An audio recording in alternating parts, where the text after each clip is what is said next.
So you talk about human design, and I think that's an interest of a lot of the listeners today is we've heard this term human design, but a lot of us don't exactly know what it is. So can you tell us kind of what is the theory behind human design and what is it based on? So human design is a self-awareness tool and a self-reflection tool. And it gives you insights into so many areas of your energetics, but the pieces that are most useful when someone's just entering in are how are you wired to make decisions? How can you experience flow and move out of your own way in order to drop into more alignment? I think in business context, oftentimes people are looking at what's their collaboration style, what size teams do they really thrive with, how do they best receive information, how are they designed to share information in a way that feels authentic and natural for them. So there's so many applications. Okay. Yeah. And is it mostly astrology based, or what is it really based on? Yeah. So people often associate human design with astrology because of the way that we originate the chart. So human design lives at the intersection of woo and practicality, which is a place that I really like to live. So that's why I fell in love with the system.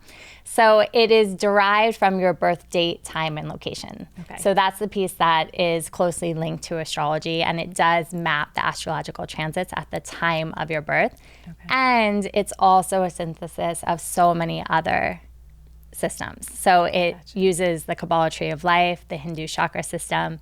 The Chinese I Ching is probably the biggest influence on the system.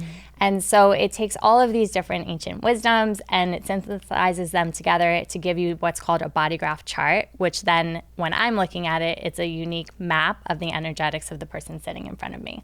And that's what gives us the insights into all the things that I just shared. Okay. So when I first looked at the chart, I was like, whoa, there's a lot happening here. So can you kind of break down where do people start when they're looking at their chart and working with somebody who can help them? And what are the different types? How do we start? Yeah.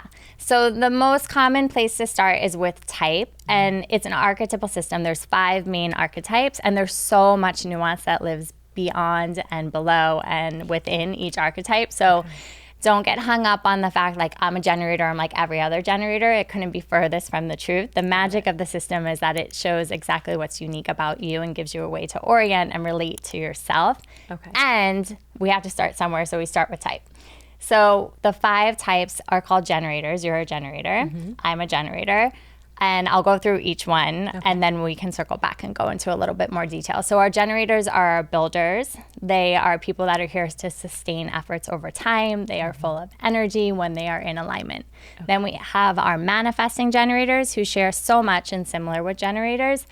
And the difference or the nuance to them is that they're often really feel good with lots of balls in the air. So they like to juggle things. They like to have their energy moving different directions. In business, we call them our express builders. Okay, because they're moving so quickly and in lots of different directions at once, oftentimes. And then we have our projectors. Our projectors are known as our advisors and our guides and our leaders because their gift is less so in what they do and in how they see. Right, so this is why they're known as the guides, because they're guiding all of the generator and manifesting generator energy. And then we have our pure manifestors. Our pure manifestors are our innovators, our initiators, our fire starters, the people that are here to really show us a new, different way of doing things. And then we have reflectors. And our reflectors in business, we call our evaluators. They're someone that, like their name sounds, reflect back the pulse on how we're all doing. Okay. Thank you for watching this short clip. To watch or listen to this episode in its entirety, view the description below. See you next time.